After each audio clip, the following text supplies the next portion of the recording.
ಇವಾಗ ಒಬ್ಬ ವ್ಯಕ್ತಿಗೆ ಬ್ಲ್ಯಾಕ್ ಮ್ಯಾಜಿಕ್ ಅಥವಾ ಮಾಟ ಆಗಿದೆ, ಅವನಿಗೆ ಮಾಟ ಅಂತೇಳಿ ಮಾಡಿದ್ರೆ ಅದಕ್ಕೆ ಅವನಿಗೆ ಕೆಟ್ಟದಾಗಬೇಕು ಅಂತೇಳಿ ಮಾಡಿರ್ತಾರೆ ಅಂತ ನಾವು ಎಲ್ಲ ತಿಳ್ಕೊಂಡಿರೋದು. ಅವ್ರಿಗೆ ಅದು ಆಗಿದೆ ಅಂತ ಗೊತ್ತಾಗೋದು ಹೇಗೆ ಅಂತ? ಕೆಲವರಿಗೆ 45 ಆದರೂ ಪ್ರಾಬ್ಲಮ್ಸ್ ಸಾಲ್ವ್ ಆಗೋದಿಲ್ಲ. ತುಂಬ ಮಾಡಿರ್ತಾರೆ, ಎಲ್ಲ ಮಾಡಿರ್ತಾರೆ.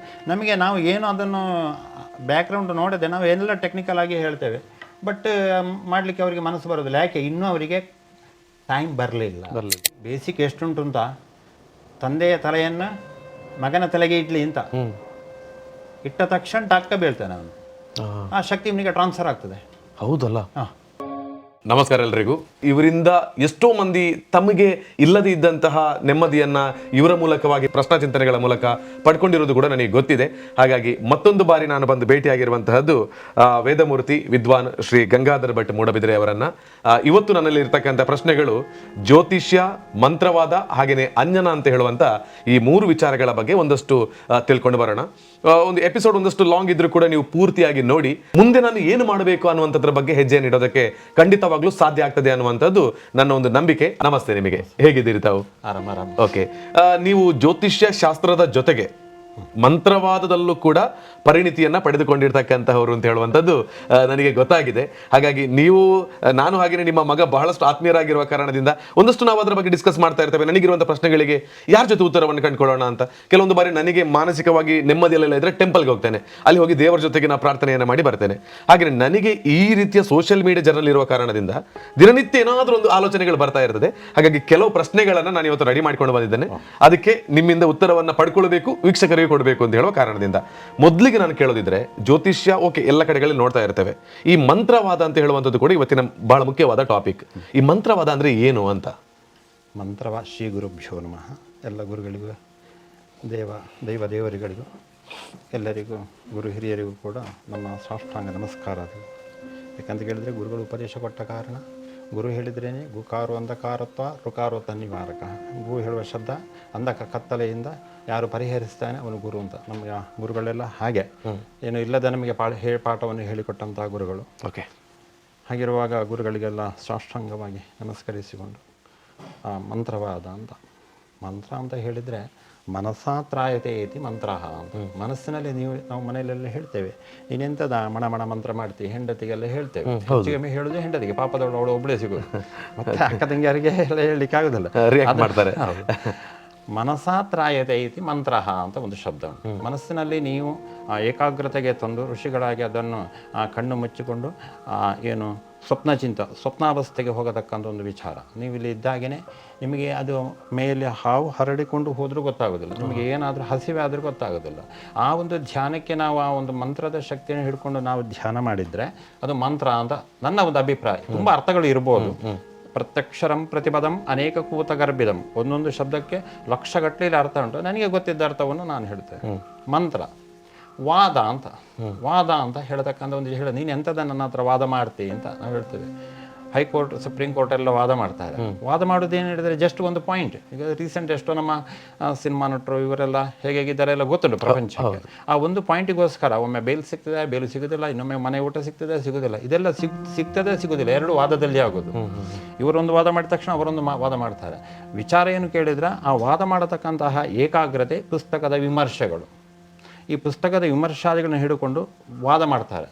10 ಸಾರಿ ಹೇಳ್ತಾರೆ, ಸರ್ ಅಲ್ಲಿ ಹಾಗೆ ಹೇಳಿದೆ, ಈ ಕೋರ್ಟ್ ಹೀಗೆ ಹೇಳಿದೆ, ಹೀಗೆ ಹೇಳಿದೆ ಎಲ್ಲ ಜಡ್ಜಿಗೆ ಕನ್ವಿನೆನ್ಸ್ ಮಾಡ್ತಾರೆ. ಜಡ್ಜಿಮೆಂಟ್ ಅವರದು. ಹಾಗಾದರೆ ಒಂದು ವಿಷಯಕ್ಕೆ 1 ವರ್ಷ 2 ವರ್ಷ ಯಾಕೆ ವಾದ ಮಾಡೋದು, 2 ಗಂಟೆ ಯಾಕೆ ಮಾಡೋದು? ಏನು ಹೇಳಿದ್ರೆ ಇವರಿಗೆ ಬೇಲ್ ಬೇಕಷ್ಟೇ. ಬೇಲ್ ಬೇಕಂತ ಕೇಳ್ಬೋದಲ್ವಾ? ಅದಕ್ಕೆ ಅಷ್ಟು ಗಂಟೆಗಟ್ಟಲೆಯಲ್ಲಿ ಯಾಕೆ 2 ಗಂಟೆ 3 ಗಂಟೆ ಅದು ಕೂಡ ಟೈಮ್ ತೆಗೆದುಕೊಂಡು 1 ತಿಂಗಳವರೆಗೆ ವಾರಕ್ಕೆ 2 ಸರಿ ಇಡ್ತಾನೆ. ವಾದ ಅಂದರೆ ಮಂತ್ರದಲ್ಲಿ ವಾದ ಹೇಳಿದರೆ ನಾವು ನಮ್ಮ ಮಕ್ಕಳಿಗೆ ಹೇಳ್ತೇವೆ, ನೋಡಿ ನೀನು ಅದನ್ನು ಓದು ಸಬ್ಜೆಕ್ಟನ್ನು ಅಂತ. ಓದೋದಿಲ್ಲ, 10 ಸಾರಿ ಹೇಳ್ತೇವೆ. ಹಾಗೆ 10 ಸಾರಿ ಹೇಳುವಾಗ ಏನಾಯಿತು? ವಾದ ಅಂತ ಆಯಿತು. ಇಲ್ಲಂದರೆ ಮಂತ್ರದಲ್ಲಿ ವಾದ ಮಾಡೋದು. ಹಾಗಾದರೆ ಮಂತ್ರದಲ್ಲಿ ವಾದ ಮಾಡೋದು ಹೇಳಿದರೆ ಹೇಗೆ ಅಂತ ನೀವು ಕೇಳ್ಬೋದು. ನಾವು ಒಂದು ಅಘೋರ ಮಂತ್ರ ಅಂತ ಹೇಳ್ತೇವೆ, 10 ಸಾರಿ ಹೇಳ್ತೇವೆ, ನಮ್ಮ ಕೆಲಸ ಆಗೋದಿಲ್ಲ. ಪುನಃ 10 ಸಾರಿ ಹೇಳ್ತೇವೆ, ಆಗೋದಿಲ್ಲ. ಹಾಗೆ 1000 ಸರ್ತಿ ಹೇಳಬೇಕು ಅವನು. ಕಾರಣ ಎದುರಿನ ಶಕ್ತಿಗಳು ಎಷ್ಟು ಪ್ರಾಂಪ್ಟ್ ಆಗಿ ಉಂಟು ನಮಗೆ ಗೊತ್ತಿರೋದಿಲ್ಲ. ನಮ್ಮಲ್ಲಿ ನಾವೇನು ಕೇಳಿದರೆ ಗಾಡಿಯಲ್ಲಿ ಎಷ್ಟು ಪೆಟ್ರೋಲ್ ಉಂಟು ಅಂತ ತೋರಿಸ್ತದೆ, ಬಟ್ ಎಷ್ಟು ಕಿಲೋಮೀಟ್ರ್ ಆಗಿದೆ ಅಂತ ತೋರಿಸಿ, ಈ ಪೆಟ್ರೋಲಲ್ಲಿ ಎಷ್ಟು ಕಿಲೋಮೀಟ್ರ್ ಹೋಗ್ಬೋದು ಅಂತ ತೋರಿಸುವುದಿಲ್ಲ. ಯಾಕಂತ ಕೇಳಿದರೆ ಅದು ನಾವು ಹೈ ಸ್ಪೀಡ್ ಹೋದರೆ ಫಸ್ಟ್ ಗೇರಲ್ಲಿ ಹೋದರೆ ಕಮ್ಮಿ ಆಗ್ತದೆ, ಅದಕ್ಕೆ ಗೊತ್ತಿರೋದಿಲ್ಲ ಅದು. ಹಾಗೆಯೇ ಮಂತ್ರವಾದ ಅಂತ ಹೇಳಿದರೆ ನಾವು ಒಂದು ಶಕ್ತಿಯನ್ನು ಹಿಡಿದುಕೊಂಡು ಅದಕ್ಕೆ ನನ್ನ ಥಿಯರಿ ಮೊದಲು ನಾವು ಚಿತ್ರಹಿಂಸೆಯನ್ನು ಕೊಡೋದು.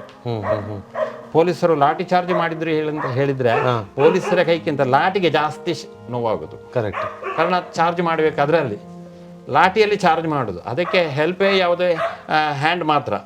ಹಾಗೆಯೇ ಮಂತ್ರವಾದ ಅಂತ ಹೇಳಿದರೆ ಒಂದು ಶಕ್ತಿಯನ್ನು ಹಿಡಿದುಕೊಂಡು ನಾವು ಆ ಶಕ್ತಿಗೆ ನಾವು ನೋಡು ಅಲ್ಲಿ ಹೀಗೆ ಉಂಟು, ಹೀಗೆ ಉಂಟು, ಹೀಗೆ ಬಾ, ಹೀಗೆ ಬಾ, ಹೀಗೆ ಬಾ, ತುಂಬ ಸಾರಿ ನಾವು ಅದರ ಹತ್ರ ಕಳಿಸ್ತೇವೆ. ಆಗ ಅದು ಹೋಗಿ ಅದರಿಂದ ಸೋತು ಬರ್ತದೆ. ಈ ಶಕ್ತಿ ಸೋತು ಬಂದ ತಕ್ಷಣ ನಮಗೆ ಮತ್ತೆ ಅದು ಹೇಳ್ತದೆ ನಾನು ನೆಕ್ಸ್ಟ್ ಏನು ಮಾಡಬೇಕಂತ ಅದು ನಮ್ಮಲ್ಲಿ ಹೇಳ್ತದೆ. ಆ ಶಕ್ತಿ ನೋಡು ನೀನು ಈ ಥರ ಹೋಮ ಮಾಡು, ಈ ಥರ ಹೋಮ ಮಾಡು, ಈ ಥರ ಹೋಮ ಮಾಡು ಅಂತ. ಅದಕ್ಕೆಲ್ಲ ಹೋಮದ ನಿಮ್ಮ ಇದು ಮಂತ್ರ ಮಹಾರಣವ ಅಥರ್ವಣ ವೇದ ಇದರದಲ್ಲೇ ಹೇಳಿದ್ದಾರೆ. ನಿಮಗೆ ಆಗದೇ ಇದ್ದಾಗ ನಿನ್ನ ಮಂತ್ರಶಕ್ತಿ ಕಮ್ಮಿ ಆದಾಗ, ಕಾರಣ ನಾವೆಲ್ಲ ಇಷ್ಟು ದಿವಸಕ್ಕೆ ಮಂತ್ರವಾದಿಗಳು ಇಷ್ಟು ಜಪ ಮಾಡಬೇಕಂತ ಉಂಟು. ಕರ್ಕಾಟಕ ಮಾಸ ಆಟಿಶ್ ತಿಂಗಳು ಶೂನ್ಯ, ಆ ಸಮಯದಲ್ಲಿ ನಿಮ್ಗೆ ಗೊತ್ತಿರ್ಬೋದು ಎಷ್ಟೋ ದೇವಸ್ಥಾನಗಳಲ್ಲಿ ಮನೆಗಳಲ್ಲೆಲ್ಲ ದುರ್ಗಾ ನಮಸ್ಕಾರ ಪೂಜೆ ಎಲ್ಲ ಮಾಡ್ತಾರೆ. ಹಾಗೆಯೇ ಕೇರಳದಲ್ಲಿ ಏನು ಕೇಳಿದರೆ ಆಟಿ ತಿಂಗಳಲ್ಲಿ 1 ತಿಂಗಳು ಮಂತ್ರವಾದಿಗಳು ನಿಶ್ಶಬ್ದವಾಗಿದ್ದುಕೊಂಡು ಮನೆ ಬಿಟ್ಟು ಹೋಗಿ ತಪಸ್ಸು ಮಾಡಬೇಕು ಅಂತ ಇರುವುದು. 11 ತಿಂಗಳು ಅವರಿಗೆ ಚಾರ್ಜ್ ಮಾಡಲಿಕ್ಕೆ. ಹಾಗೆ ಆದ ತಕ್ಷಣ ಏನು ಆಗ್ತದೆ ಕೇಳಿದರೆ, ನೀವು ಬ್ಯಾಂಕಲ್ಲಿ ಇನ್ನೊಂದು ಉದಾಹರಣೆ, ಬ್ಯಾಂಕಲ್ಲಿ ಸಾಲ ಮಾಡೋದು ಸುಲಭ. ನಾವು ಎಷ್ಟು ಕಟ್ಟಿದ್ರು, ಎಷ್ಟೋ ಮಂದಿ ಹೇಳ್ತಾರೆ ಎಷ್ಟು ಕಟ್ಟಿದ್ರು ಕೂಡ ಅದು ಮುಗಿಯುವುದಿಲ್ಲ. ಹಾಗಾದ್ರೆ ನಾವು ತೆಗೆದದ್ದು 5 ಲಕ್ಷ, ಕಟ್ಟುವುದು 50 ಲಕ್ಷ, ಒಂದು ಉದಾಹರಣೆ. ಅದೇ ಮಂತ್ರವಾದ ಒಂದು ಪ್ರಯೋಗ, ಒಂದು ಶಕ್ತಿಗೆ ನಾವು ಎಷ್ಟು ಶಕ್ತಿಯನ್ನು ಒಳ್ಳೆಯ ಶಕ್ತಿಯನ್ನು ಗಳಿಸಿದ್ರು ಕೂಡ ಇದು ಸೋತು ಬರ್ತದೆ. ಯಾಕಂತ ಕೇಳಿದರೆ ಅದಕ್ಕೆ ಶಕ್ತಿ ಇರ್ತದೆ. ಈ ಕಳ್ಳ 5 ಮಂದಿ ಇದ್ದರೆ ಪೊಲೀಸಿನವರ 500 ಮಂದಿ ಬೇಕು. ಜಸ್ಟ್ ವೀರಪ್ಪನ್ ಮತ್ತು ನಕ್ಸಲ್ ಇವರೆಲ್ಲ ಇದ್ದಾರೆ, ಅವರನ್ನು ಹಿಡಿಲಿಕ್ಕೆ ಎಷ್ಟು ಮಂದಿ ಇರುವುದು 4-5 ಮಂದಿ. ನಾವು ಇಷ್ಟು ಮಂದಿ ಬೇಕು. ಯಾಕೆ ಕೇಳಿದರೆ ನಾವು ಅವರ ಎದುರುಗಡೆ ಅವರು ಎನಿ ಟೈಮ್ ಕೂಡ ನಮಗೆ ಶೂಟ್ ಮಾಡ್ಬೋದು. ಅವರಿಗೆ ಪರ್ಮಿಷನ್ ಬೇಕಂತಿಲ್ಲ, ನಮಗೆ ಪರ್ಮಿಷನ್ ಬೇಕು ಮೇಲಿಂದ. ಹಾಗೆ ನಮಗೇನು ಕೇಳಿದರೆ ನಮಗೆ ಗುರುಗಳ ಉಪದೇಶ, ಆ ಶಕ್ತಿ ನಮ್ಮ ಹತ್ರ ಹೇಳಬೇಕು, ನನಗೆ ಈ ಥರದಲ್ಲಿ ನನ್ನನ್ನು ಕಳಿಸು, ನಾನು ಹೋಗಿ ಅವನನ್ನು ಕರ್ಕೊಂಡು ಬರ್ತೇನೆ ಅಂತ ಹೇಳಬೇಕು. ಹೇಳುವ ತನಗಿದ್ರೆ ನಾವು ಕೆಲಸ ಮಾಡಬೇಕು. ಯಾವುದೋ ಮಂತ್ರವಾದ ಮಾಡ್ತಾ ಇರಬೇಕು. ಅದರಲ್ಲಿ ವಾದ ಹೇಳಿದರೆ ರಿಪೀಟ್ ಮಾಡ್ತಾ ಇರಬೇಕು. ರಿಪೀಟ್ ಮಾಡಿದ ತಕ್ಷಣ ಏನಾಗ್ತದೆ, ಈ ಶಕ್ತಿ ಕೊನೆಗೆ ಇದಕ್ಕೆ ಕೋಪ ಬರ್ತದೆ. ಈ ಶಕ್ತಿಗೆ ಅದಕ್ಕೆಲ್ಲ ಕೋಪ ಬರೆಸೋ ಕೆಲವು ವಿಧಾನ ಉಂಟು. ಆನೆಗೆ ಅಂಕುಶ ಹಾಕಬೇಕು, ಹಾಗೆ ಒಂದು ಮುಖ ಪ್ರಾಣಿಗೆ ಅಂಕುಶ ಹಾಕೋದು ಸರಿಯಾಗಿ ಹೇಳಿದರೆ ತಪ್ಪು, ಆದರೆ ಕೆಲಸ ಆಗಬೇಕಂತ ಹಾಕಲೇಬೇಕು. ಹಾಗೆ ನಾವು ಒಂದು ಶಕ್ತಿಗೆ ಬೇರೆಲ್ಲ ವಿಚಾರಾದಿಗಳನ್ನು, ಹೋಮ ಹವನ ಹವಿರ್ಭಾಗಾದಿಗಳನ್ನು ಕೊಟ್ಟು ಇದನ್ನು ಒಂದು ಉತ್ತುಂಗಕ್ಕೆ ತರ್ತೇವೆ. ಯಾಕೆ ಇದು ಸರಿಯಾಗಿ ಕೇಳಿದರೆ ತಪ್ಪು, ತಪ್ಪಾಗಿ ಕೇಳಿದರೆ ಸರಿ. ಒಂದು ಶಕ್ತಿಗೆ ನಾವು ಇಲ್ಲದ ಯಾವುದು ಪಾದರಸದಿಂದ ನಾವು ಹೋಮ ಮಾಡ್ತೇವೆ. ಕಾಸರ್ಕನ ಬೀಜ ಆಮೇಲೆ ತುಂಬ ಉಂಟು, ಶಾಸ್ತ್ರದಲ್ಲಿ ಹೇಳಿದ್ದಾರೆ ಅದನ್ನು ಮಾಡ್ಬೋದು ಅಂತ ಅರ್ಥ. ಹಾಗೆ ನಾವು ಮಾಡಿದ ತಕ್ಷಣ ಏನಾಗ್ತದೆ, ಆ ಶಕ್ತಿಗೆ ಕೋಪಾದಿಗಳು ಬರ್ತದೆ. ಕೋಪ ಬಂದ ತಕ್ಷಣ ಅದು ಹೋಗಿ ಅದನ್ನು ಶರ್ಟ್ ಬಿಟ್ಟು ಎಲ್ಲ ತಲೆ ಜುಟ್ಟು ಎಲ್ಲ ಹಿಡ್ಕೊಂಡು ಹೀಗೆ ಹಿಡ್ಕೊಂಡು ಬರ್ತದೆ. ಜಟ್ಟಿಗಳ ಹಾಗೆ ಹಿಡ್ಕೊಂಡು ನಮ್ಮ ಹತ್ರ ಬಂದು ನಮ್ಮ ಸ್ವಾಧೀನಕ್ಕೆ ಕೊಡ್ತದೆ. ಇಷ್ಟು ಕೊಡುವ ತನಕ ಮಾಡುವುದಕ್ಕೆ ಮಂತ್ರವಾದ. ಓಕೆ, ಬಹಳ ಇದೆ ಮಂತ್ರ ಅಲ್ವಾ? ಮಂತ್ರವಾದದ ವಿಚಾರ ಕೇಳೋಕೆ ಬಹಳ ಈಸಿ, ಏನು ಮಂತ್ರವಾದ ಅಂತ. ಬಟ್ ಮಂತ್ರವಾದ ಏನು, ಅದರ ಆಚರಣೆಗಳನ್ನು ಮಾಡ್ತಾ ಇದ್ದಾಗ ಈ ರೀತಿಯಲ್ಲಿ ಬಂದು ನಿಮ್ಮ ಕೈಗೆ ಅದನ್ನು ತಂದು ಕೊಡ್ತದೆ. ತಂದು ಕೊಟ್ಟ ತಕ್ಷಣ ನಮಗೆ ಏನ್ ಮಾಡ್ತೀರಿ ಅದನ್ನು ನಾವು ಅದಕ್ಕೆ ಸ್ತಂಭನಾದಿಗಳನ್ನು ಅದೇ ಶಕ್ತಿಯಿಂದ ಸ್ತಂಭನಾದಿಗಳನ್ನು ಮಾಡ್ತೇವೆ. ಮಾರಣ, ಮೋಹನ, ಆಕರ್ಣ, ವಿದ್ವೇಷಣ, ಉಚ್ಚಾಟನ, ವಶೀಕರಣಾದಿ ಷಟ್ಕರ್ಮ ಪ್ರಯೋಗ ಅಂತ ಇದರಲ್ಲೆಲ್ಲ ಹೇಳ್ತಾನೆ, ಗುರುಗಳು ಪಾಠ ಮಾಡುವಾಗ ಹೇಳ್ತಾರೆ. ಹಾಗೆ ಇನ್ನೊಂದರಲ್ಲಿ ಸ್ತಂಭನೆ ಮಾಡ್ತೇವೆ, ಸ್ಟೇ ಮಾಡ್ತೇವೆ. ಸ್ಟ್ಯಾಚು ಮಾಡಿ ಎಲ್ಲ ಅದಕ್ಕೆ ಬೇಕಾದ ಹವಿರ್ಭಾಗ ಆದ ಮತ್ತು ಸ್ತಂಭನ ಮಾಡ್ತೇವೆ. ಸ್ತಂಭನ ಮಾಡುವಾಗ ನಮ್ಮ ಮೇಲೆ ಅದು ನಮಗೆ ಗರ್ವದಿಂದ ಹೊಡಿಲಿಕ್ಕೆ ಬರ್ತದೆ. ಅದಕ್ಕೆ ಎಷ್ಟೋ ನೀವು ಹಿಂದಿನವರೇ ಈಗೆಲ್ಲ ಮಂತ್ರವಾದ ಮಾಡ್ತಾರೆ. ಹಿಂದಿನವರ ಮಂತ್ರವಾದಿಗಳು ಎಷ್ಟೋ ಕಡೆಗೆ ಹೋಗಿ ಬರುವಾಗ ಅವರ ಮನೆಯಲ್ಲಿ ಡೆತ್ ಆದದ್ದು ರ್ಯಾರ್. ಒಂದು ಮಂತ್ರವಾದಕ್ಕೆ ಹೋಗಿ ಬರುವಾಗ ಅಲ್ಲಿ ಅವಧಿಗೆ ಬೇಕಾದಂಥ ಆಹುತಿ ಕೊಡದೇ ಇದ್ದರೆ ಅದು ಅಲ್ಲಿ ಅವರನ್ನು ಹಿಡಿತದೆ. ಇವರ ಅನುಷ್ಠಾನ ಕಮ್ಮಿ ಆದರೆ ಹಿಡಿತದೆ. ಕೆಲವು ಇನ್ಸಿಡೆಂಟು ನಮ್ಮ ಜೀವನದಲ್ಲಿ ಆದಾಗ ಈಗ ಏನು ಕೇಳಿದರೆ, ನಿಮಗೆ ಪ್ಯಾಸೆಂಜರ್ ಎಷ್ಟು ನೋಡಿಕೊಂಡು ಟೈರಲ್ಲಿ ಗಾಳಿ ಉಂಟಾ ಹೇಳಿಕೊಂಡು ರೈಟ್ ಅಂತ ಹೇಳ್ತೇವೆ.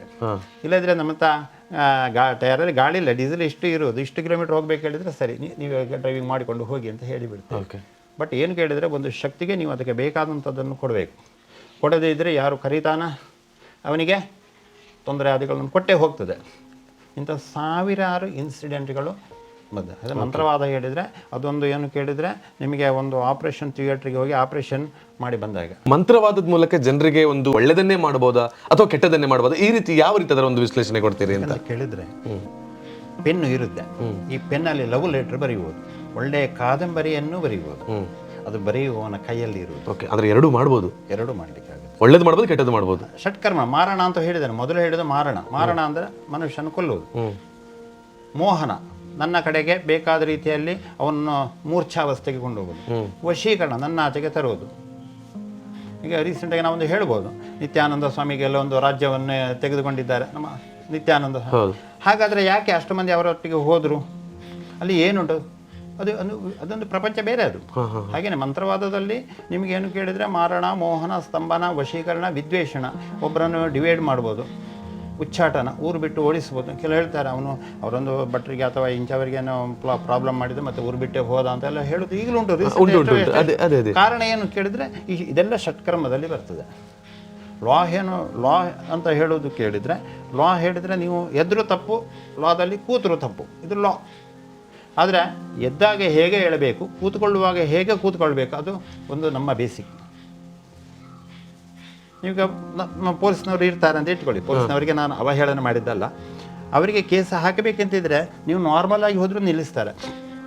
ನನಗೆ ಹೇಳಿದ್ದಾರೆ, ನನಗೆ ಮಾಡಿದ್ದನ್ನೇ ಹೇಳಿದ್ದು, ಎಲ್ಲ ಕರೆಕ್ಟ್ ನಾವು ಹೋಗ್ತಾ ಇರ್ತೇವೆ, ಡಾಕ್ಯುಮೆಂಟ್ ಎಲ್ಲ ಕರೆಕ್ಟ್ ಇರುತ್ತೆ. ಒಂದು ಕ್ರಾಸ್ ಬರುತ್ತೆ, ಮೂಡಿಬಿದ್ರೆ ಈಗ ಅನ್ನೋದು ಎಲ್ಲಿ ದೂರ ನೆನಪಿಲ್ಲ, ಈಗ 10 years ಬೇಕು. ಅವನೇ ಹೇಳಿದರು ಅಂತ ಫಾಸ್ಟ್ ಡ್ರೈವಿಂಗ್ ಅಂತ ಒಂದು ಕೇಸ್ ಮಾಡಿದರು. ಸರಿ, ಕ್ರಾಸಲ್ಲಿ ಎಲ್ ಶೇಪಲ್ಲಿ ಫಾಸ್ಟ್ ಬರೋಕ್ಕೆ ಆಗುತ್ತಾ ಅಂತ ಕೇಳಿದೆ. ನೀವು ಕಟ್ಟಿ ಹೋಗಿ ಅಂತ ಹೇಳಿದ್ರು, ಆಯಿತು, ಅಷ್ಟೇ ಮಾತನಾಡಬೇಕು. ಹಾಗಾದರೆ ಕಾನೂನಲ್ಲಿ ಅದು ಮಾಡಲಿಕ್ಕೆ ಆಗ್ತದೆ ಕೇಳಿದರೆ ಆಗ್ತದೆ. ಹಾಗಾದರೆ ಎಷ್ಟು ಒಂದು ಆಕ್ಸಿಡೆಂಟ್ ಆದ ತಕ್ಷಣ ಅಥವಾ ಫಾಸ್ಟ್ ಬರುವವನನ್ನು ಬಿಡ್ಬೋದು. ಹಾಗಾದರೆ ಎರಡೂ ಅಲ್ಲೇ ಇರೋದು. ಹಾಗೆಯೇ ಮಂತ್ರವಾದದಲ್ಲಿ ಪ್ಲಸ್ ಮಾಡಲಿಕ್ಕೆ ಆಗ್ತದೆ, ಮೈನಸ್ ಮಾಡಲಿಕ್ಕೆ. ಅವನವನ ಮಾಡತಕ್ಕಂಥವನ ಗ್ರಹಚಾರ ಏನುಂಟು ಅದರ ಮಾಡಿಸುವ ಅಂದಲ್ಲ, ಮಾಡುವವನ ಗ್ರಹಚಾರ. ನೀವು ತಪ್ಪು ಮಾಡಿಯೇ, ಈಗ ರಾವಣ ಸಾಯಬೇಕಂತಿದ್ರೆ ಸೀತೆಯನ್ನು ಕದಿಬೇಕು ಅಂತ ಅದು ಸೃಷ್ಟಿಯಲ್ಲೇ ಇದ್ದಿದ್ರೆ ಅದೇ ಆಗಬೇಕಲ್ವಾ? ಕರೆಕ್ಟ್, ಹೌದು ಅಲ್ವಾ? ಹೌದು. ಹಾಗೆಯೇ ಒಂದು ವೇಳೆ ಮಂತ್ರವಾದಿಯವನು ಕೆಟ್ಟ ಮಾಡಿದರೆ ಅವನಿಗೆ ಸಾಯುವಾಗ ಹೀಗೇ ಸಾಯಬೇಕಂತ ಬ್ರಹ್ಮ ಬರೆದಿದ್ರೆ ಅದನ್ನೇ ಮಾಡಬೇಕು ಅವನು, ಇದು ಶುವರ್. ಈ ಕಾಡಿನಲ್ಲಿ ಜಿಂಕೆಗಳು ಓಡುವಾಗ ಕಾಡ್ಗಿಚ್ಚು ಹುಟ್ಕೊಳ್ತದೆ, ತಾವು ಕೇಳಿ ಇರ್ತೀರ, ಬೊಳ್ಳು ಕಲ್ಲು ಅಂತ ಹೇಳ್ತೇವೆ, ಕಲ್ಲಿಗೆ ಕಲ್ಲು ಶಾರ್ಟ್ ಆಗಿ. ಹಾಗೆಯೇ ಅದು ಹೇಗೆ ಆಗಬೇಕಂತ ಅವನದೇ ನಿರ್ಣಯ, ಭವಿತವ್ಯಂ ಭವತ್ಯೇವ, ಅದು ಹೇಗೆ ಆಗಬೇಕು ಅವನದೇ ನಿರ್ಣಯ ಪ್ರತಿಯೊಂದಕ್ಕೂ. ಹಾಗಿರುವಾಗ ಮಂತ್ರವಾದದಲ್ಲಿ ಎಲ್ಲವೂ ಪ್ಲಸ್ ಆ್ಯಂಡ್ ಮೈನಸ್ ಸಾಧ್ಯತೆಗಳು ಇದೆ. ಆದರೆ ಒಳ್ಳೆಯ ಗುರುಪದೇಶ ಇದ್ದಾಗ ಕೆಟ್ಟದನ್ನು ಮಾಡಲಿಕ್ಕೆ ಕೆಲವರು ಹೋಗೋದಿಲ್ಲ, ಕೆಲವರಿಗೆ ಕೆಟ್ಟದ್ದು ಒಳ್ಳೆಯದು ಏನು ಅಂತ ಗೊತ್ತಿಲ್ಲದೇ ಇದ್ದಾಗ ಯಾವುದೋ ಒಂದು ಮಾಡ್ತಾರೆ, ಏನೋ ಒಂದು ಆಗ್ತದೆ. ಕರೆಕ್ಟ್. ಇವಾಗ ಒಬ್ಬ ವ್ಯಕ್ತಿಗೆ ಬ್ಲ್ಯಾಕ್ ಮ್ಯಾಜಿಕ್ ಅಥವಾ ಮಾಟ ಆಗಿದೆ, ಅವನಿಗೆ ಮಾಟ ಅಂತೇಳಿ ಮಾಡಿದ್ರೆ ಅದಕ್ಕೆ ಅವನಿಗೆ ಕೆಟ್ಟದಾಗಬೇಕು ಅಂತೇಳಿ ಮಾಡಿರ್ತಾರೆ ಅಂತ ನಾವು ಎಲ್ಲ ತಿಳ್ಕೊಂಡಿರೋದು. ಅವ್ರಿಗೆ ಅದು ಆಗಿದೆ ಅಂತ ಗೊತ್ತಾಗೋದು ಹೇಗೆ ಅಂತ ಅಲ್ಲ, ಅದನ್ನು ಅದೇ ಹೇಳೋದು. ಈ ಮಂತ್ರವಾದಿಗಳಿಗೆ ಆಲ್ರೆಡಿ ಜ್ಯೋತಿಷ್ಯ ಗೊತ್ತೇ ಬೇಕು. ಜ್ಯೋತಿಷ್ಯಲ್ಲಿ PhD ಮಾಡಿ ಅವನು ಮಂತ್ರವಾದದಲ್ಲಿ PhD ಹೇಳಿದ್ರೆ ನಮ್ಮ ಸರ್ಟಿಫಿಕೇಟ್ ಅಲ್ಲ, ಅವನು ಅದನ್ನು ತಿಳಿದುಕೊಂಡು ಇನ್ನೊಬ್ಬರಿಗೆ ಎಕ್ಸ್ಪ್ಲೈನ್ ಮಾಡಬೇಕು. 1000 ಕ್ವಶನ್ಗೂ ಆನ್ಸರ್ ಕೊಟ್ಟು ಹೌದು ಅಂತ ಒಪ್ಪಿಸಿ ಯಾರ್ಕೊಳ್ತಾನೆ ಅವನೇ PhD. ಈಗ PhD ಹಣ ಕೊಟ್ಟರೆ PhD ಸರ್ಟಿಫಿಕೇಟ್ ಸಿಗುತ್ತೆ, ಅದು ಬೇರೆ ವಿಷಯ. PhD ಹೇಳಿದರೆ ನೋಡಿ ಇದು ಅಡಿಕೆ ಮರ, ಇದು ನೋಡಿದೆ ಇಷ್ಟು ಹೈಟ್ ಉಂಟು, ಇದು ಇಷ್ಟು ಫಸಲ್ ಕೊಡ್ಬೋದು, ಹೀಗೆ ಕೊಡ್ಬೋದು ಅಂತೆಲ್ಲ ಕೂತ್ಕೊಂಡು ಹೇಳುವವನು ಅಗ್ರಿಕಲ್ಚರಲ್ಲಿ PhD ಮಾಡಿದವನು. ಅದಕ್ಕೆ ಹೋಗ್ಬೇಕಂತಿಲ್ಲ, ಇಲ್ಲಿ ಗುಲ್ಬರ್ಗನಿ ಎಲ್ಲ ಒಂದು ಕಡೆಯಲ್ಲಿ ಉಂಟು, ಆದರೆ ಅದು ಹೋಗಬೇಕಂತಿಲ್ಲ. ಹಾಗೆಯೇ ವಿಷಯನೂ ಕೇಳಿದರೆ ಈ ಥರದಲ್ಲಿ ಅದರ ನಿಯಮಾದಿಗಳು, ಮಂತ್ರ ಆ ದೋಷ ಹೇಗೆ ಬಂತು, ಇದು ಇವನಲ್ಲಿ ಹೇಗೆ ಅದು ಕ್ರಿಯೇಟ್ ಮಾಡ್ತಾ ಉಂಟು, ಅದಕ್ಕೆ ಏನು ಸಜೆಷನ್, ಯಾವುದು ಮಾಡಿದರೆ ಯಾವುದಾದಿತ್ತು, ಜ್ಯೋತಿಷ್ಯದಕ್ಕೆ ಯಾವ ಥರದ ಮೈನ್ ಜ್ಯೋತಿಷ್ಯವಿರೋದು ನಿಮಗೆ ಗೂಗಲೇ ಇರೋದು.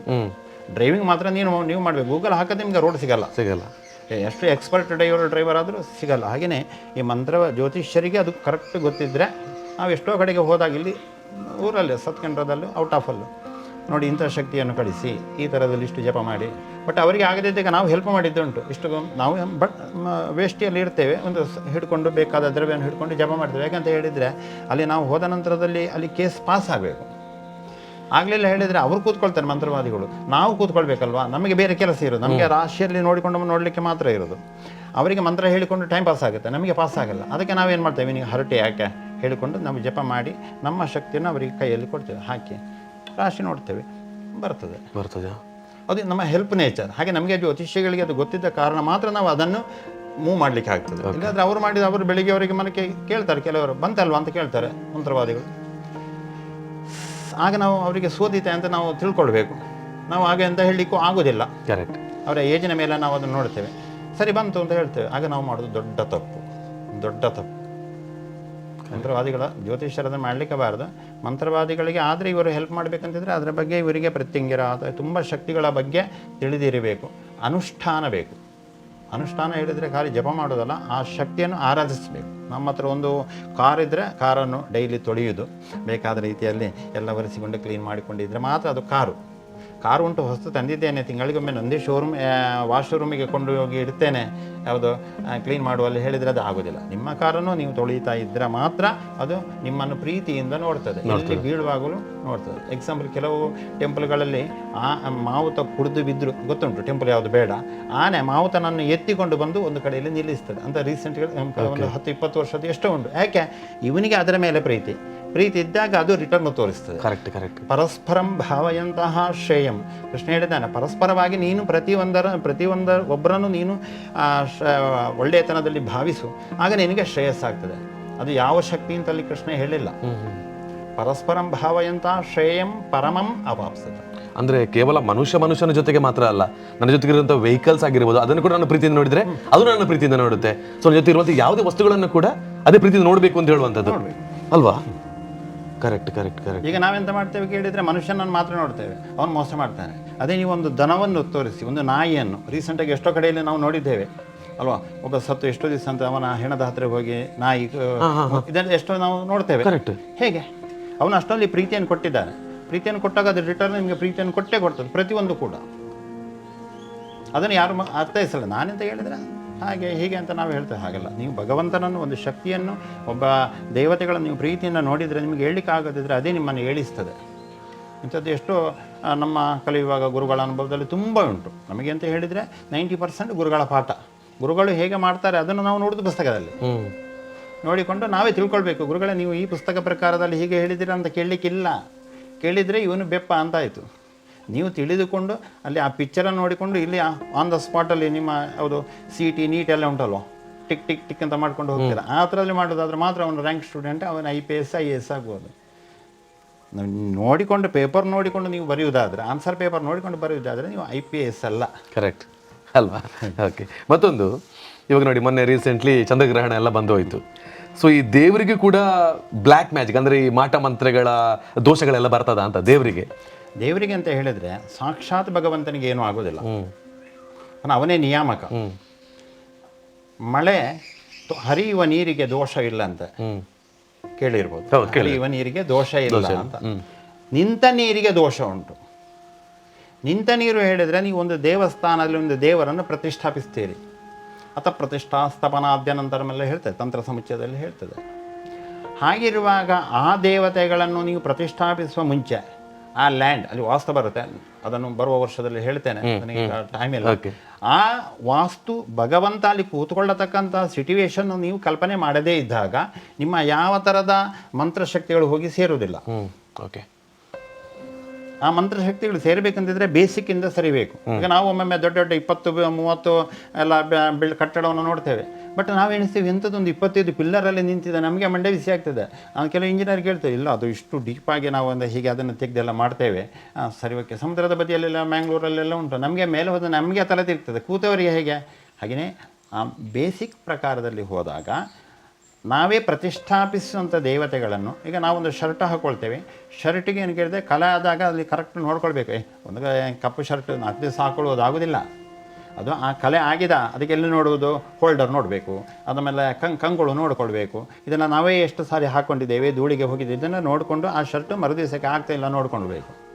ಇಲ್ಲ ನಾವು ಇವತ್ತು ತೊಂದರೆ ಇಲ್ಲ, ಸ್ವಲ್ಪ ಶೃಂಗಾರ ಮಾಡಿಕೊಂಡು ಸೆಂಟ್ ಹಾಕ್ಕೊಂಡು ಹೋಗುವ ಹೇಳಿದರೆ ಸೆಂಟಿನ ಪರಿಮಳ ಹೋದ ತಕ್ಷಣ ಇದ್ದ ಆ ಸೆಂಟಿನ ವಾಸನೆಯೊಂದಿಗೆ ಈ ಬೆವರಿನ ವಾಸನೆ ಡಬಲ್ ಆಗಿ ಬರ್ತದೆ. ಅದೇ ನಿಮಗೆ ಪ್ರಯೋಗ ಅಂತ ಆಗೋದು. ಆಗ ದೇವರಿಗೆ, ಯಾಕಂದರೆ ದೇವರಿಗೆ ಬರ್ತದೆ, ಈಶ್ವರನಿಗೂ. ಅದಕ್ಕೆ ನಾವು ಬ್ರಾಹ್ಮಣರು ಏನು ಕೇಳಿದರೆ ಬೆಳಿಗ್ಗೆ 4:15 ಗಂಟೆಗೆ ಎದ್ದು ಸೂರ್ಯ ಯಾರಿಗೆ ಕೊಡಬೇಕು, ಸೂರ್ಯ ದೇವರು ಉದಯ ಆಗದ ರೀತಿಯಲ್ಲಿ ಅಲ್ಲಿ ತಡೆ ಕೊಡ್ತಾರೆ. ಅವನು ಸೂರ್ಯದೇವರು ಉದಯ ಆದರೆ ಎಲ್ಲ ಲೋಕ ಬೆಳಕಾಗ್ತದೆ, ದುಷ್ಟಶಕ್ತಿಗಳಿಗೆ ಪ್ರವೇಶ ಆಗಲಿಕ್ಕೆ ಆಗುವುದಿಲ್ಲ ಅಲ್ವಾ? ಹಾಗಿರುವಾಗ ಇದನ್ನೆಲ್ಲ ಡೈಲಿ ಬ್ರಾಹ್ಮಣರು ಮಾಡ್ತಾ ಇರಬೇಕು. ಹಾಗೆಯೇ ಪ್ರತಿಷ್ಠಾಪಿಸುವ ದೇವತೆಗಳಿಗೆ ಬ್ಲ್ಯಾಕ್ ಮ್ಯಾಜಿಕ್ ಬರುತ್ತೆ. ಒಬ್ಬ ವ್ಯಕ್ತಿ ಆತನ ಎನರ್ಜಿ ಆಗಿರ್ಬೋದು, ಅವನ ಒಂದು ಪಾಸಿಟಿವ್ ವೈಬ್ ಎಲ್ಲ ಕಮ್ಮಿ ಆಗೋದಕ್ಕೆ, ಆತ ಪ್ರತಿನಿತ್ಯ ಜೀವನದಲ್ಲಿ ಬಳಸ್ತಕ್ಕಂತಹ ಡ್ರೆಸ್ಸಸ್ಗಳ ಕಲರ್ಗಳು ಕೂಡ ಎಫೆಕ್ಟ್ ಆಗುತ್ತೆ ಅವನಿಗೆ ಅಂತ. ಅಲ್ಲ, ಯಾಕಂತ ಕೇಳಿದರೆ ನಮ್ಮಲ್ಲೆಲ್ಲ ಬಂದು ಕೇಳ್ತಾರೆ, ಜ್ಯೋತಿಷ್ಯರೇ ಹೇಗೆ ಅಂತ ಕೇಳಿದರೆ, ಬ್ರಹ್ಮ ಬರೆದ ತುಳಿನಲ್ಲಿ ಗಾದೆ ಉಂಟು, ಬ್ರಹ್ಮನ ಬರವು ಮಾಜಂದೆ ಪೋನಗ. ಬ್ರಹ್ಮ ಒಂದು ಬರೆದ ಹಾಕಿದರೆ ಆ ಬ್ರಹ್ಮ ಬರೆದದ್ದೇ ನಡೆಯುದು. ನಿಮಗೆ ಕಲ್ಲರ್ ಗಿಲ್ಲರ್ ಯಾವುದು ಇಲ್ಲ, ಆಟಕ್ಕುಂಟು ಲೆಕ್ಕಕ್ಕಿಲ್ಲ. ನೀವು ಅದನ್ನೇ ಹೇಳುವಾಗ ಹೇಳ್ತೇನೆ, ಹತ್ತಿರದಲ್ಲಿ ಎಲ್ಲೂರು ಅಂತ ಒಂದು ಉಂಟು, ಪಡುಬಿದ್ರಿ ಹತ್ರ. ಅದು ಯಾರಿಗೆ ಸಿಕ್ಕಿದ್ದು? ಯಾರಿಗೂ ಒಬ್ಬಳಿಗೆ ಸಿಕ್ಕಿದ್ದು, ಬೇಡ ಯಾರಿಗೆ ಸಿಕ್ಕಿದ್ದು ಅವಳಿಗೆ ಎಲ್ಲೋ ಅಂತ ಹೇಳುವಾಗ ಎಲ್ಲೂರಾಯಿತು. ಅಲ್ಲ, ಭಗವಂತ ಅಂತ ಹೇಳಿದರೆ ಭಗವಂತನಿಗೆ ಏನು ಬೇಕು ಅಂತ ಕೇಳಿದರೆ, ಹಾಗಾದರೆ ಅಷ್ಟರವರೆಗೆ ಆ ಮೂರ್ತಿಗಳಿರಲಿಲ್ವಾ? ಕುಂಡಂತ ಇವರೆಲ್ಲ ಅದರ ಸಂಶೋಧಕರಿದ್ದಾರೆ, ನಾವೆಲ್ಲ ಅದರ ಒಂದು ಅಂಶ ಅಷ್ಟೇ.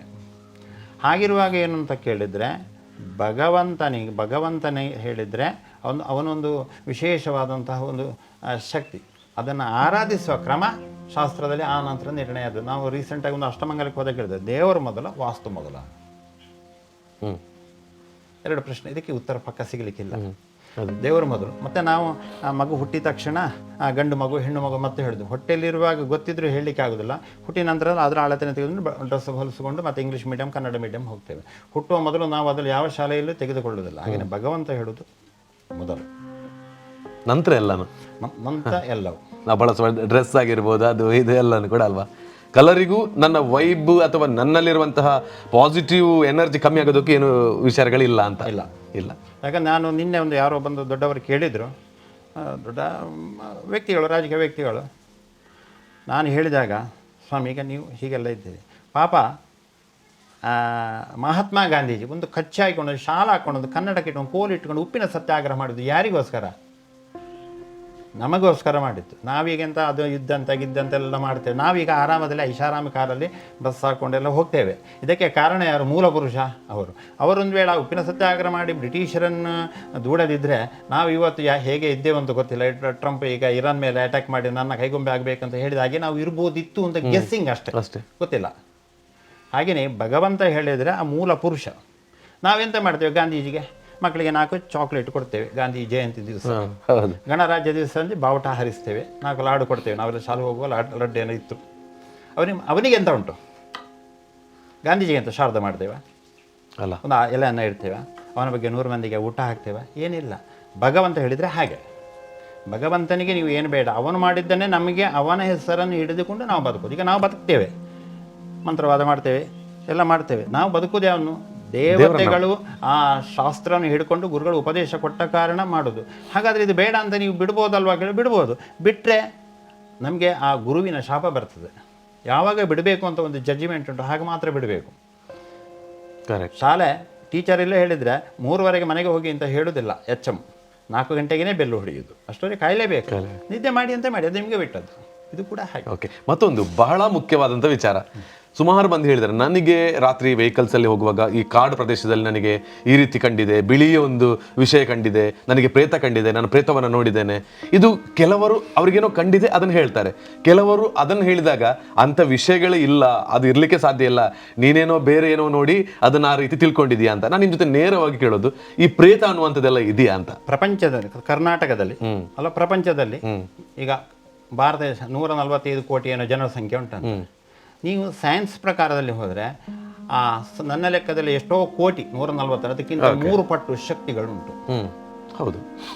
ನಾವು ಎಷ್ಟೋ ಕಡೆಗೆ ಹೋಗಿ ನನಗೆ ರೀಸೆಂಟಾಗಿ ನೀವು ಗದಗ ಎಲ್ಲ ಲಕ್ಕುಂಡಿಯಲ್ಲಿ ಮಾಡುವಾಗ ಮನೆ ಅಡಿಯಲ್ಲಿ ನಾಗ, ಅದು ಈಶ್ವರ ಎಲ್ಲ ಉಂಟು. ಹಾಗಾದರೆ ಆ ಶಕ್ತಿಗಳು ಎಂದದ್ದು? ಆ ಶಕ್ತಿಗಳು ಏನು ಮಾಡಬೇಕು? ಗಾಳಿಯಲ್ಲೇ ತಿರುಗಬೇಕಲ್ಲ. ಈಗ ಒಂದು ಮರ ಹೂ ಬಿಡುತ್ತೆ, ಮರಕ್ಕೇನು ಬೇಡಲ್ಲ, ಅದು ತಿರುಗಾಡ್ತಾ ಇರುತ್ತೆ. ಹಾಗೆಯೇ ಶಕ್ತಿಗಳು ಬೇಕಾದಷ್ಟು ತಿರುಗಾಡುತ್ತಾ ಇರುವಾಗ ಏನು ಕೇಳಿದರೆ, ಅವುಗಳಿಗೆ ಬಾಯಿಗೆ ನೀರಿಲ್ಲದೆ ಇದ್ದಾಗ ಅವುಗಳಿಗೆ ಬೇಕಾದವರನ್ನು ಹಿಡಿದು ಚಿತ್ರಹಿಂಸೆ ಕೊಡ್ಬೋದು. ಯಾಕೆ ಕೇಳಿದರೆ, ಮಗು ಕೂಗದೆ ತಾಯಿ ಹಾಲು ಕುಡಿಯುವುದಿಲ್ಲ. ಹಾಗೆಯೇ ಈ ಶಕ್ತಿಗಳು ಅವನಿಗೆ ಹೋಗಿ ಉಪದ್ರ ಕೊಟ್ಟಾಗ, ಒಳ್ಳೆ ತಿಳಿದ ಜ್ಯೋತಿಷ್ಯರು ಹೀಗೆ ಉಂಟು ಹೇಳಿದಾಗ ಅದನ್ನು ಅವರು ಮಾಡ್ತಾರೆ. ಹೇಳತಕ್ಕಂಥ ಒಂದು ಪ್ರೇತ ಅಂತ ನೀವು ಕೇಳಿದ್ರಿ. ಪ್ರೇತ ಅಂತ ಹೇಳಿದರೆ ನಾವು ಶಾರ್ಟ್ಕಟ್ಟಲ್ಲಿ ಹೇಳೋದು, ಪರೇತ ಅಂತ, ಅದು ಹೋಗ್ತಾ ಇರ್ತದೆ. ಅದಕ್ಕೆ ನಮ್ಮಲ್ಲೆಲ್ಲ ಬ್ರಾಹ್ಮಣರಲ್ಲಿ ಆದರೆ ಏನು ಕೇಳಿದರೆ, ಸತ್ತ ನಂತರದಲ್ಲಿ 7 ಸಮುದ್ರಗಳನ್ನು ದಾಟಲಿಕ್ಕೆ ಉಂಟು. ಗರುಡ ಪುರಾಣ ಹೇಳ್ತದೆ. ನಾವು ಜ್ಯೋತಿಷರಾದರೂ ನೋಡಿ, ಈಗ ಗರುಡ ಪುರಾಣ ಉಂಟು, ಭಾಗವತ ಉಂಟು, ಇದನ್ನೆಲ್ಲ ನೋಡ್ಬೇಕು. ಅದರಲ್ಲಿ ಹೇಳ್ತಾನೆ 7 ಸಮುದ್ರಗಳನ್ನು ದಾಟಿ ಅವನು ಹೋಗಬೇಕು, ಅದಕ್ಕೆ ಗೋದಾನ ಕೊಡಬೇಕು. ಆ ಗೋದಾನ ಕೊಟ್ಟಾಗ ಅದರ ಬಾಲವನ್ನು ಹಿಡಿದು ಅವನು ಈಜಬೇಕು, ಅಲ್ಲಿ ಹೋಗುವಾಗ ವಿಷಸರ್ಪಾದಿಗಳೆಲ್ಲ ಬರ್ತದೆ ಅಂತ ಹೇಳಿಕೊಂಡು ಹೇಳ್ತದೆ. ನೀವು ಗೋದಾನ ಅಂತ ಕೇಳಿರ್ಬೋದು. ಹೌದು, ದೊಡ್ಡ ಪ್ರಾಯಶ್ಚಿತ್ತ ಅದು ಬ್ರಾಹ್ಮಣರಲ್ಲಿ 1 ವರ್ಷಾಂತಿಕದ ಮೊದಲು ಕೊಡಬೇಕಂತ ಇರೋದು. ಮತ್ತು ಉಳಿದವರು ಅದನ್ನು ಹೇಳೋದಿಲ್ಲ, ಆದರೆ ನಮ್ಮಲ್ಲಿ ವಾಡಿಕೆ ಉಂಟು, ಈಗಲೂ ಉಂಟು. ನಮ್ಮ ತಾಯಿಯವರಿಗೆ ನಾವು ಕೊಟ್ಟಿದ್ದೇವೆ, ತಂದೆಯವರಿಗೂ ನಾನು ಕೊಟ್ಟಿದ್ದೇನೆ. ಕೊಟ್ಟದನ್ನು ಹೇಳೋದಲ್ಲ, ಅಂದರೆ ಯಾಕಂತ ಕೇಳಿದ್ರೆ ನಾವು ಇನ್ನೊಬ್ಬರಿಗೆ ಹೇಳುವಾಗ ನಾವು ಅದನ್ನು ಮಾಡಬೇಕು.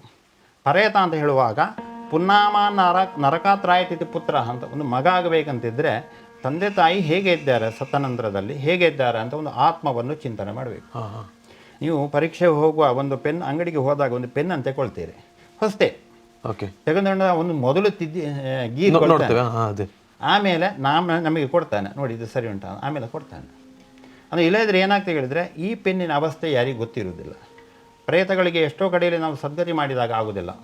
ಪ್ರೇತ ಅಂತ ಹೇಳತಕ್ಕಂಥ ಶಬ್ದಕ್ಕೆ 2 ದಿವಸ ನಂತರ ಆರ್ಗ್ಯುಮೆಂಟ್ ಉಂಟು. ಆ ಒಂದು ಪ್ರೇತ ಅಂತ ಹೇಳಿದುವಾಗ ಸತ್ತವರ ಪ್ರೇತ ಆಗೋದಿಲ್ಲ. ಪ್ರೇತ ಆಗಬೇಕೆಂದಿದ್ದರೆ ಆಶ ಮತ್ತು ಪಾಶ. ಆಶ ಮತ್ತು ಪಾಶ. ಆಶ ಅಂದರೆ ಏನು? ಆಸೆಯ ಆಸೆ. ನನಗೆ ಹೀಗೆ ಆಗಬೇಕು, ಹೀಗೆ ಆಗಬೇಕು, ನಿನ್ನ ಮದುವೆ ನೋಡದೆ ನಾನು ಸಾಯೋದಿಲ್ಲ ಮಗ ಅಂತ ಅಜ್ಜಿ ಹೇಳ್ತಾರೆ, ಅದು ಆಶ. ಪಾಶ ಅಂತ ಹೇಳಿದ್ರೆ ನಿನ್ನನ್ನು ನಾನು ಸತ್ರು ಬಿಡುವುದಿಲ್ಲ ಅಂತ, ದ್ವೇಷ, ಪಾಶ ಬರುತ್ತೆ. ಆಶ ಮತ್ತೆ ಪಾಶ, ಇದಕ್ಕೆ ತುಂಬ ಅರ್ಥಗಳು. ಆಸೆ ಮತ್ತು ದ್ವೇಷಗಳು ಇದ್ದು ಆತ ಸತ್ರೆ ಅದು ಅವನಿಗೆ ಅವನ ಕೆಲಸ ಆಗುವ ತನಕ ಅವನಿಗೆ ನೀವು ಎಷ್ಟು ಸಾರಿ ಪಿಂಡ ಹಾಕುವುದು, ಅದು ಅವನಿಗೆ ಸಿಗುವುದಿಲ್ಲ. ಹೌದಲ್ವಾ? ಓಕೆ. ಈಗ ನೋಡಿ, ಒಂದು ನಾಯಿಗೆ ನೀವು ಅನ್ನ ಹಾಕಿ, ಒಳ್ಳೆ ನಾಯಿಗೆ ಎಲ್ಲ ಅನ್ನ ಹಾಕಿದ ತಕ್ಷಣ ಇನ್ನು ತಿನ್ನು ಅಂತ ಹೇಳುವ ತನಕ ಅದು ತಿನ್ನುವುದಿಲ್ಲ. ಎದುರುಗಡೆ ಇದ್ರು ಇಲ್ಲ ತಿನ್ನುವುದಿಲ್ಲ. ಯಾಕೆ? ಹಸಿವೆ ಅಲ್ವಾ? ಉಂಟು ಇಲ್ಲ, ಆದರೆ ಅದಕ್ಕೆ ಒಂದು ಭಾಷೆ ಅಂತ ಇರುತ್ತೆ. ನನ್ನ ಯಜಮಾನ ಹೇಳಿದ್ದನ್ನೇ ನಾನು ಕೇಳಬೇಕು, ಇನ್ನೊಬ್ಬರು ಹೇಳಿದ್ದನ್ನು ಕೇಳಲಿಕ್ಕೆ ಬಾರದು ಅಂತ. ಹಾಗಾದರೆ ಆ ಆಶ ಮತ್ತು ಪಾಶಗಳು ಮನುಷ್ಯನಿಗೆ ಯಾವಾಗ ಇರ್ತದ ಆಗ ಮಾತ್ರ ಅವನಿಗೆ ನೀವು ಮಾಡಿದ ಸತ್ಕರ್ಮದ ಸತ್ಫಲಾದಿಗಳು ಸಿಗ್ತದೆ. ಇದನ್ನು ನಾನು ರೀಸೆಂಟಾಗಿ ಈಗ ಇದು ಮಾರ್ಚ್ ತಿಂಗಳೊಂದು 7-10 ಕೇಸ್ ಮಾಡಿದೆ. ಮತ್ತು ನನಗೇನು ಬೇಡ ಅಂತ ಆಗ್ತದೆ. ಯಾಕಂತ ಹೇಳಿ ನಾವು ಹೇಳಿದ ಅವರಿಗೆ ಅರ್ಥ ಆಗೋದಿಲ್ಲ. ಪ್ರಾಬ್ಲಮ್ ಸಾಲ್ವ್ ಆಗಬೇಕು, ನಮ್ಮ ಮೇಲೆ ವಿಶ್ವಾಸ ಇಟ್ಟಾಗ ನಾವು ಹೇಳಿದ್ದನ್ನು ಸ್ವಲ್ಪ ಆದರೂ ಕೇಳಬೇಕಲ್ಲ. ಎಲ್ಲ ಕೇಳಬೇಕಂತ ನಾವು ಹೇಳೋದಿಲ್ಲ, ನಮ್ಮ ಸಂಬಂಧಿಕರಲ್ಲ. ಆದರೆ ನಮಗೆ ಒಂದು ಭಗವಂತ ನಮ್ಮ ಹತ್ರ ಕಳಿಸುವಾಗ ನಮಗೆ ಜವಾಬ್ದಾರಿ ಇರುತ್ತೆ. ಕೆಲವರಿಗೆ 40-45 ಆದರೂ ಪ್ರಾಬ್ಲಮ್ಸ್ ಸಾಲ್ವ್ ಆಗೋದಿಲ್ಲ. ತುಂಬ ಮಾಡಿರ್ತಾರೆ, ಎಲ್ಲ ಮಾಡಿರ್ತಾರೆ. ನಮಗೆ ನಾವು ಏನು ಅದನ್ನು ಬ್ಯಾಕ್ಗ್ರೌಂಡ್ ನೋಡದೆ ನಾವು ಎಲ್ಲ ಟೆಕ್ನಿಕಲ್ ಆಗಿ ಹೇಳ್ತೇವೆ, ಬಟ್ ಮಾಡಲಿಕ್ಕೆ ಅವರಿಗೆ ಮನಸ್ಸು ಬರೋದಿಲ್ಲ. ಯಾಕೆ? ಇನ್ನೂ ಅವರಿಗೆ ಟೈಮ್ ಬರಲಿಲ್ಲ. ಹಾಗೆಯೇ ಪ್ರೇತ ಅಂತ ಹೇಳಿದರೆ ಅದಕ್ಕೆ ಆಶ ಮತ್ತು ಪಾಶ ಎಂಡ್ ಆಗಬೇಕು. ಹಿಂದಿನವರೆಲ್ಲ ಈ ಮನುಷ್ಯನ ತುಂಬ ಲ್ಯಾಂಡ್ ಇರುತ್ತೆ, ಈಗ ಏನು 10-15 ದಿವಸ ಆಯಿತು, ಇದು ನೋಡಿದ್ದೆ. ಆಗ ಮನೆ ಹಿರಿಯರು ಏನು ಮಾಡ್ತಾರೆ ಕೇಳಿದರೆ ಮಣ್ಣನ್ನು ತಂದು ಪುಂಚಿ ಹೀಗೆ ಕೈಯಲ್ಲಿ ಮಾಡಿ ಅವನಿಗೆ ಬಾಯಿಗೆ ನೀರು ಕೊಡ್ತಾರೆ. ಯಾಕೆ? ಅವನಿಗೆ ಭೂಮಿಯ ಮೇಲೆ ಆಸೆ ಉಂಟು, ಅದು ತೀರಿದರೆ ಟಕ್ಕ ಸಾಯ್ತಾನೆ. ಮತ್ತೊಂದು ಇನ್ನೊಂದು ಪಾಶ, ಒಂದು ಶಕ್ತಿಯನ್ನು ಆರಾಧಿಸುವಾಗ ಆ ಶಕ್ತಿ ಅವನು ಎಗ್ರಿಮೆಂಟ್ ಮಾಡಿಕೊಳ್ಬೇಕು. ಆ ಶಕ್ತಿಯನ್ನು ಅವನು ಸರಿಯಾಗಿ ಆರಾಧಿಸದೇ ಇದ್ದಾಗ ಇವನಿಗೆ ಏಜ್ ಆಯಿತು 95, ಇವನು ಸಾಯುವುದಿಲ್ಲ, ಇದು ಬಿಡುವುದಿಲ್ಲ. ಕರೆಕ್ಟ್. ಬೆವಿಕಿಕ್ಕೆ ಹಾಕಿದರೆ ಚಾನ್ಸಸ್ ಇಲ್ಲ ಬಿಡಲಿಕ್ಕೆ.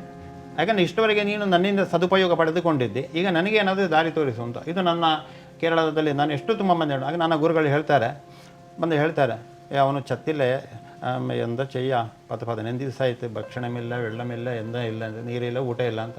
ಅದಕ್ಕೆ ಹೇಳ್ತಾರೆ ಎಲ್ಲ ರಾಶಿ ನೋಡಿ, ಅವರು ತ್ರಿಕಾಲಜ್ಞಾನಿ. ಹಾಗೆ ಸರಿ, ಅವನು ಎಂದ ಆರಾಧಿಸಿಕೊಂಡಿರಿಕೆ, ಅವನು ಎಂದ ಆರಾಧಿಸ್ತ ಯಕ್ಷಿಣಿ. ಸರಿ, ನಾವು ತ್ರಿಕಾಲಜ್ಞಾನಿ, ಅವರಿಗೆ ನಾವು ಅವರೊಟ್ಟಿಗೆ ಇದ್ದೇ ಹೇಳಿದ ನಮಗೆ ಪುಣ್ಯ. ಅವರೇನು ಕೇಳ್ತಾರೆ, ದೊಡ್ಡ ಮಗ ಎಲ್ಲಿದ್ದಾನೆ? ಸರಿ, ಹತ್ತಿರ ಹೋಗಿ ಕೂತ್ಕೊಂಡು ಅವನ ತಲೆಯನ್ನು ಇವನ ತಲೆಗೆ ಇಡ್ಲಿ ಅಂತ. ನೋಡಿ ಬೇಸಿಕ್ ಎಷ್ಟುಂಟು ಅಂತ. ತಂದೆಯ ತಲೆಯನ್ನು ಮಗನ ತಲೆಗೆ ಇಡ್ಲಿ ಅಂತ ಇಟ್ಟ ತಕ್ಷಣ ಟಕ್ಕ ಬೀಳ್ತಾನೆ ಅವನು. ಆ ಶಕ್ತಿ ಇವನಿಗೆ ಟ್ರಾನ್ಸ್ಫರ್ ಆಗ್ತದೆ. ಹೌದಲ್ಲ? ಈಗ ನೀವು ಟ್ರಾನ್ಸ್ಫಾರ್ಮರಿಗೆ ಆಫ್ ಮಾಡಿದರೆ ಆಫ್ ಆಗುತ್ತೆ, ನೀವು ಮೇಲೆ ಮಾಡಿದರೆ ಆನ್ ಆಗ್ತದೆ. ಶಕ್ತಿ ಹಾಗೇನಲ್ಲ, ಈ ಟ್ರಾನ್ಸ್ಫಾರ್ಮರಲ್ಲಿ ಹಿಡಿದುಕೊಂಡು ಆ ಕರೆಂಟ್ ಇರೋದಲ್ಲ. ನೀವು ಆಫ್ ಮಾಡಿದ ತಕ್ಷಣ ಟ್ರಾನ್ಸ್ಫಾರ್ಮರಲ್ಲಿ ಕರೆಂಟ್ ಇಲ್ಲಲ್ಲ.